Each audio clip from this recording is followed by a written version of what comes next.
I think it's just a tough thing either way. The music business is a very, very tough thing. You have to really love playing music more than anything, because that's the good part of the business. Everything else is the bad part. It's a very dangerous, scary thing where people are always out to get you. And I feel like if you're not in it, it's tough to understand it from an outsider perspective.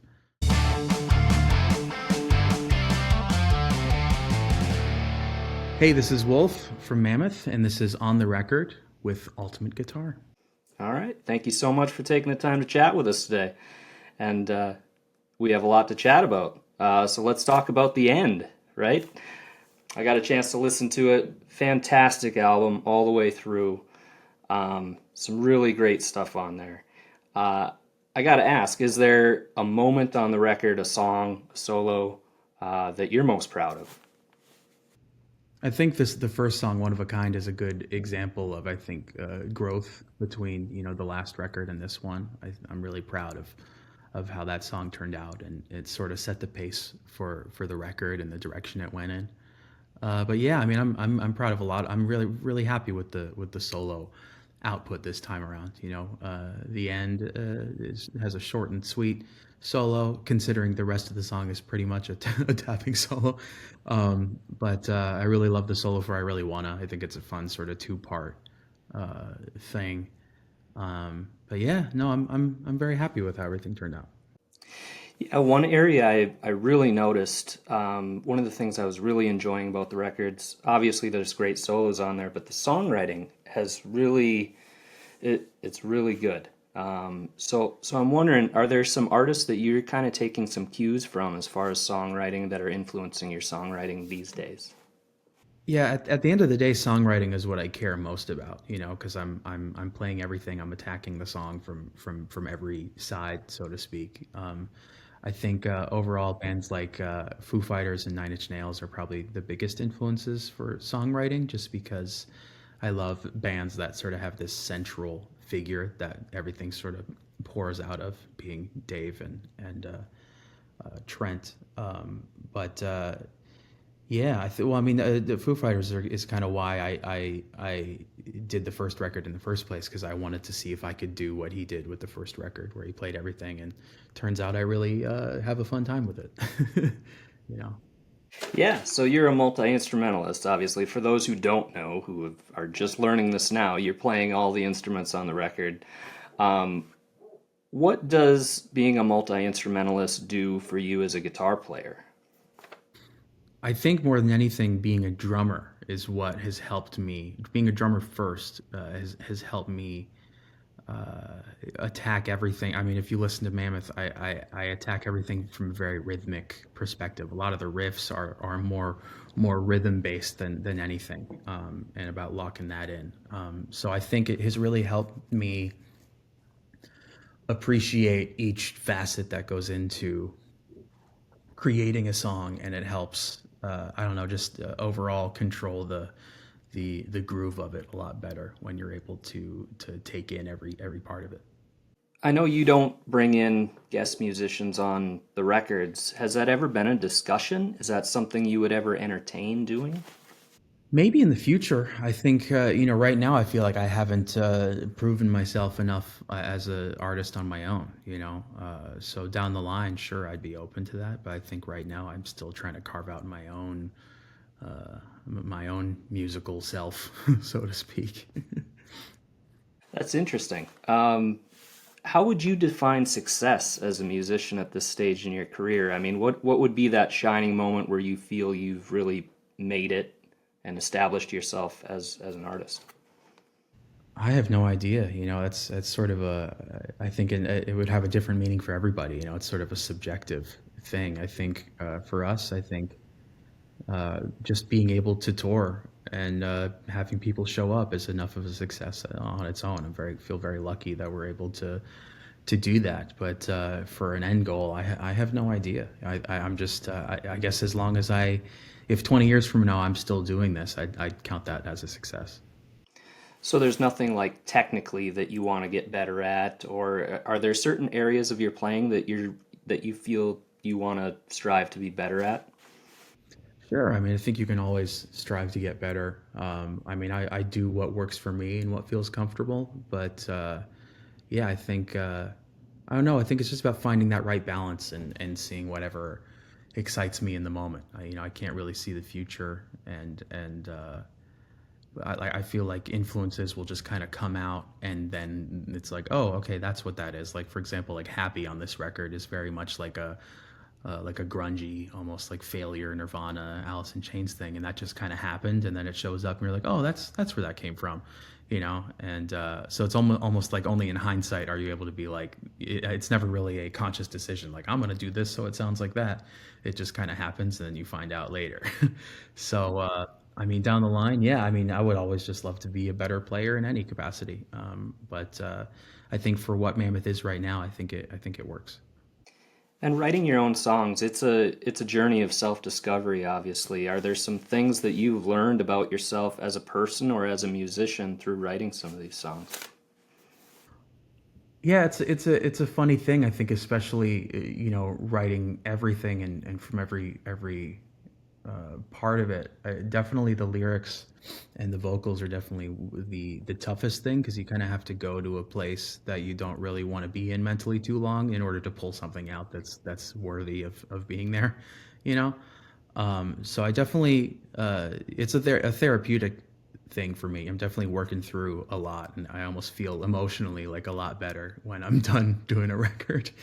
But yeah, in terms of yeah, I think I've learned a lot of what I can handle and what I can't handle, and I think we've adjusted the recording process up until now. I think the biggest change this time around was instead of doing demos on my laptop, we did them just up in the studio as live as possible, where I would have my engineer Jeff put the click at a tempo, and I would just play guitar to it for like a minute, and then I'd run out and play drums, and then I'd run back and play bass to it, and it would just kind of be this quick, as live as possible with one guy with one guy doing everything. And it was a lot easier to tell if an idea was working rather than sometimes I'd just be hunched over at my computer for 4 hours and still be like, I don't know if this is good. It's taken too long to program the drums. But with this process, it was a lot easier to know if something was working or not. So I think I threw a lot more at the wall to see if it would stick, and a lot of it ended up working. Like that big tempo change that happens at the top of One of a Kind, or just doing a song that starts with a big tapping intro for 40 seconds. I think a lot of things wouldn't exist the way they did on this record without that pre-production process we had. And of course, the tapping's amazing on the end, especially. When did you start experimenting with tapping? I would imagine it was quite early, you know. And then also, you know, a lot of our readers are new to the guitar.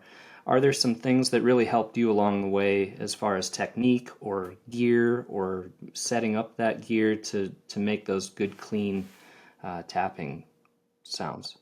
Really, it was just about playing. Like it's really that's really at the end of the day for me is just you just have to put in the time.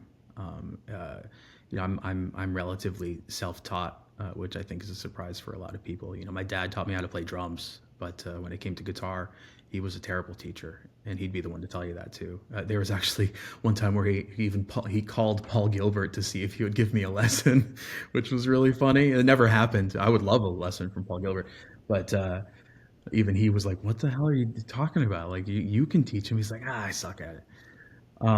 But really, it was just I learned like everybody else. I went on to Ultimate Guitar and I looked at the tabs for Chop Suey by System of a Down in middle school, and I learned it like that. So it's really just about finding what you want to learn, and or just playing what interests you, and just following that. And the more time you put in it, the better you get. Well, we're so honored to have you as part of our community. He's one of us. Do you often find yourself looking up tabs when you want to learn a different song when you're jamming with other bands, that kind of thing? It depends. Like if I'm completely at a loss or need like a quick time, I usually like to try and sit there and just figure it out myself. But if there's like a little spit, I'll find that out, like maybe I'll learn it the wrong way, and then it's like a habit that's tough to break. But it's a fun challenge to be like, okay, where was this played on the neck? Because you can almost tell by if the power chords were on, here or over there, just by the tone of the guitar. But yeah, no, it'll definitely be something that I would, if it's especially for something like I have tabs for like learning intervals stuff, like stuff like that, where it's like this would take me 2.5 years to figure out if I didn't have the the tablature books and stuff. But when it comes to just power chords and stuff, usually I like to just try and figure it out on my own. How often do you practice these days? I suppose it depends if you're on the road or recording or something, but I mean, do you still practice regularly? Do you have kind of a regimen you stick to? Not really, surprisingly enough. I think because we've been playing so much, we've been playing live for the last 4 years, that anytime I have off, I use to just sort of decompress from everything. But now that we're warming up for tour and we're about to get into tour rehearsals in a little bit, I've definitely been playing more, and so I've just been having fun relearning the solos from the record and trying to see which ones we're going to play live, and then my usual stuff, which is just I love to my favorite. I mean, I've said many times that Aaron Marshall from Intervals is one of my favorite guitar players right now. So I just have fun picking like an Interval song and just trying to learn it and having fun playing those riffs. So, we're guitar nerds, obviously, right? So we got to talk about gear. So when you went into the studio on the end, I would imagine you had a lot of iconic gear at your fingertips. What are we hearing on the end as far as gear goes? It's really funny. It's pretty simple overall. There's a couple of fun little things we did, but overall, there's I don't know where the picture. If you look on my Instagram, there's a picture of me with a gold SA-126. It's like relict. That was the backbone of the record. That was pretty much 90% of it all. And I use my good old trusty 6L6 50-watt 5153, and it was the exact amp and cab that I used for the Taylor Hawkins tribute show in the UK. So it's that same that exact one. Like after that show, we retired it to only studio use because it was really special, and there's just something about that. But there are two or three things. What is it? On the end, I always like to bring this out at least once a record, and I brought out the Frankenstein because I just like to have that be a part of my father's history and mine sort of intertwining. And so the tapping part for the end, like that intro, is the Frankenstein, and then also that slap part that happens in that opening break and that goes throughout the verses is that as well. So that's the Frankenstein. And then one quick little Easter egg is the palm muted intro for Selfish was played on the Shark guitar that's on the cover Women and Children First. Literally just that part, which was like, let's just pull something out just to do something fun. And I just thought it was funny that literally those four notes of that intro are played on the Shark. Yeah, and you've spoke quite a bit about how much that the Frankenstein means to you, obviously, and to the guitar community as a collective. So, I mean, what's it like when you have that in your hands and you're playing it? I mean, even from a technical standpoint, you're doing the tapping on that, which, of course, your father did a lot of that on that guitar as well. Is it better suited for tapping than maybe like your signature? Not really. Like the pickups aren't that dirty, so you really have to work for it a lot. I think there's you can really hear it. I played it also for the solo on "Take a Bow" on the second record, and on that the first bends for the solo, you can really hear the sustain almost die out like really quickly, and you have to really pull it out of the guitar. So it's obviously it was a tool that Dad used for a certain amount of time, and they moved on to something else. He was always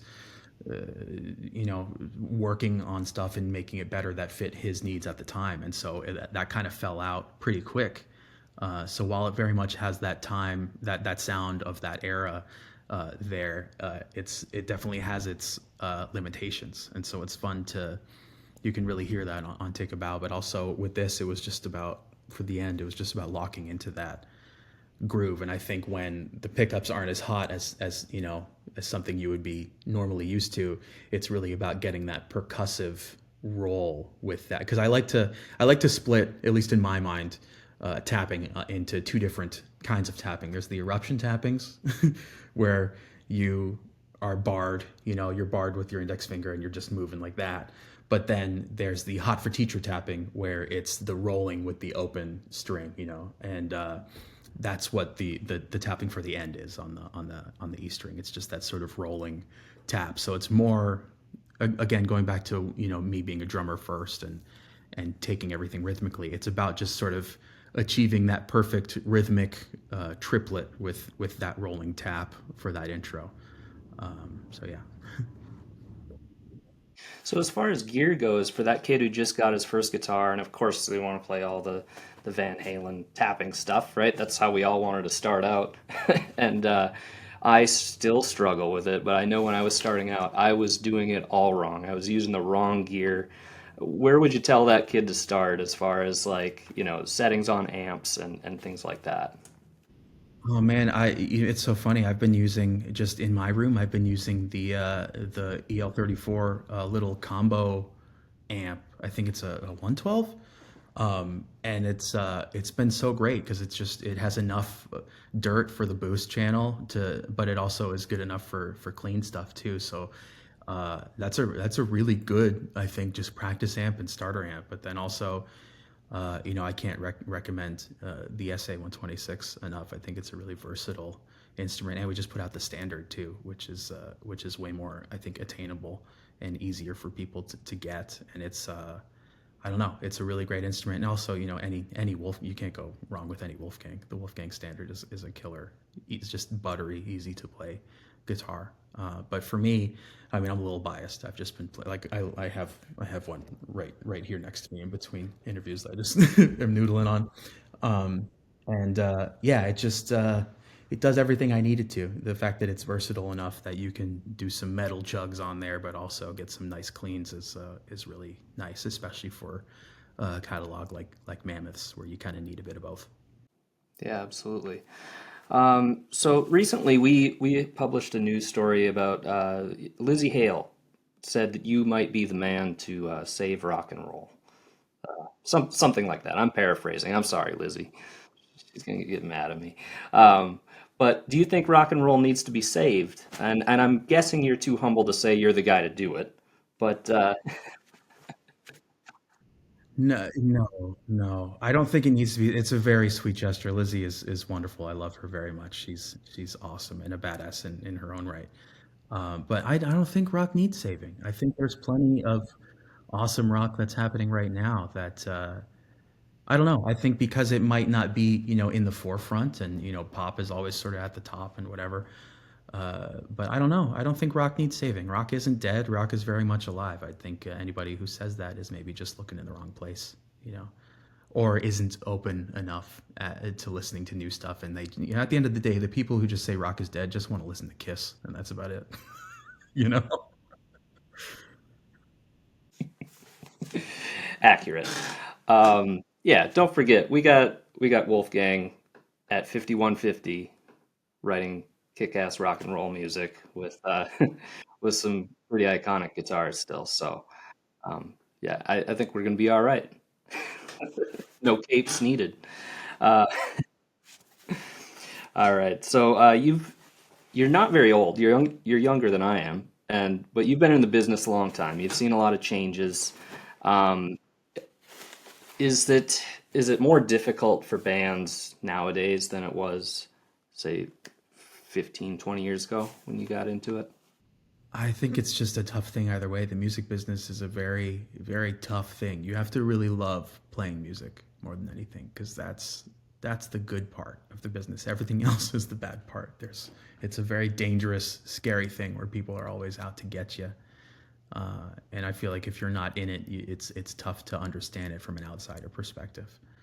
Um, and unfortunately, at the end of the day, it's like it requires luck more than anything, which is why you just have to love what you do and just do it with your full heart and play for anybody who wants to listen. And if you're able to achieve, I think, but at the same time, in this day and age, you're able to reach more people than you ever could via social media. It's a double-edged sword, obviously, but like there's the opportunity, like with YouTube or TikTok or Instagram, where you're actually able to reach more people if you just hit that right if the algorithm likes you that day, sort of thing.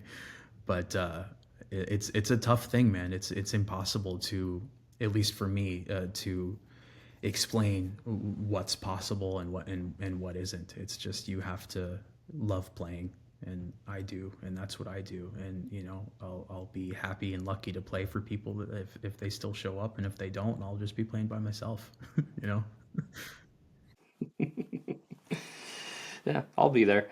Um, so what's the best advice you ever got on the business end of the music business? It's something we don't always like to talk about, and we just like to play guitar, but it is something that needs to be navigated. Read everything, every deal you get. Like read the whole thing. I know it's boring, but read it.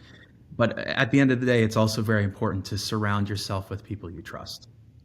I'm very lucky to have a handful of people that I would take a bullet for, who I trust more than my own thought process. And having that deliberation between people you trust is a very important thing. So yeah, I mean that's really the long and short of it. I think just making sure you keep your head on a swivel and actually read everything more than anything. Yeah. Yeah. So back to the new record. The first song I heard off that, of course, was the music video you put out, which was awesome. I love that music video. Obviously, very inspired by Thriller. Did you ever meet Michael Jackson, by the way? I did not. No, I never did. Okay. Are you a Michael Jackson fan? Oh, totally. As much as anybody else is. Thriller is one of the most iconic records of all time, for sure. So, what is the place of music videos in? Obviously, there was a part, there was an era where the music video was king, and I feel like that's gone away a little bit. But I I love seeing it. So, what is the role of a music video in today's industry? I don't know. Maybe it's just blind nostalgia and just kind of holding to what used to be. But I just think it's important to have fun and not take yourself too seriously. And it's just a fun way to get the music out there in a different way. I don't know. I think I've always, even from, like I mentioned earlier, the Foo Fighters being a big inspiration. I loved the way they did their videos, and they never took themselves too seriously. Obviously, they had videos where there were performance or serious videos, but they overall just were able to show their sense of humor through that. And I love being able to do that too. So definitely a big inspiration there. So we always ask people, what their first guitar was and what the first song they tried to learn was. I believe we've heard you kind of talk about, what your first guitar was, and the first song that you learned. Was it 316? Is that accurate? Yeah. Yeah, for 12th grade or 12th grade for for 6th grade graduation. Yeah. Okay. And you played it for graduation? Yeah, yeah, I wanted to learn how to play it, and it was a different thing because like it's a finger picked, thing, and so learning that was definitely tough, and then playing it in front of people was like that was a big thing for me. That was really scary. But yeah, playing that was a big thing for me. So I was 12. So that was, gosh, 22 years ago now. So I've been doing it for a while. And it is an interesting song to start out on. I listened to it today and I realized I hadn't heard it in so long. There's so many of those little gems in the Van Halen catalog. Are there some that stick out to you as like, man, this song's really underrated? Oh, there's so many. I made that a point on the last Van Halen tour to try and play as many B-sides as possible. Stuff like Drop Dead Legs or In a Simple Rhyme, Dirty Movies, Girl Gone Bad, so many of those. So I kind of can't believe I got everybody to play some of those. Well, yeah, obviously those songs have been a big part of our upbringing. So we appreciate you bringing those bringing those back for us.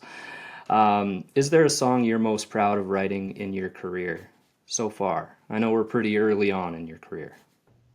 I'm definitely very proud of Take a Bow off the second record. I think it was fun to explore sort of a longer That song's over 6 minutes, I think. So it was fun to kind of just have a playground and really more than anything write that big solo section that's like a minute and a half. It was fun to sort of that was born from just I had the demo playing on my computer and I just had it looped and I was just sitting there for like hours just sort of feeling it and figuring it out. And so it ended up being such a fun part that I was like, this needs to, I guess this is going to be a long song now because this part feels too cool to cut anything out. So that was, I always enjoy writing. I never really wing solos too much. I really enjoy writing the solos like they're their own little song in the song that sort of have ebbs and flows and they crescendo near the end. I think you see that a lot with this record too. Although both the solo for "I Really Wanna" and "Better Off" actually came out pretty quickly. Like was born just from quick riffing. Especially "Better Off." "Better Off" was the last thing we recorded because it was like 3 in the morning before my producer had to leave the next day, and we were like, we got to have a solo for this. And I just sat there for like an hour and a half just throwing things at the wall, and eventually landed on that. So it was down to the wire, but it felt good when we were done. Yeah. Yeah. Is that common? Is that something that you think you'll do more of in the future? Kind of those maybe putting your not so much improvising, but putting yourself in a time crunch where you have to get it done and it feels that much more immediate. That's kind of how it's been with the last two. Given that at a certain point, it's like we got to turn the record into the label. You can't sit there tweaking everything forever. So that's probably how it's going to be as long as we're with a label. But who knows in the future if that changes? Obviously, maybe we'll have more time to get lost. But currently, yeah, that's kind of how it is. And I think it's nice to have that sort of. It forces you to really evaluate everything instead of ending up painting a bigger picture than you tried. So what do we got left for 2025? I'm seeing some tour dates up there. I would imagine there's going to be some further touring beyond that. What does the future hold for you? Yeah, we've got the record coming out in 2 weeks. I think today, 2 weeks currently, which is exciting. Almost there. Um, then we have our headline tour. It's going to be our second headline tour ever, actually, which is really crazy. Um, and then that's going to be a pretty big one. And then next year we're gonna try and hit everywhere we haven't hit with this run we're doing up now. And then we're gonna try and go to Europe and see if we can do some festivals, and then maybe actually do a headline tour over there for the first time. So it's now that the record's out, it's just go time for the next year and just see what happens. Well, you got a great record to tour on. I'm super stoked for it. I know all the fans are gonna love it. There's not a bad track on there. So congratulations for putting that out, and we really appreciate you taking the time to chat with us and be part of our community. Yeah, absolutely. You guys are the best.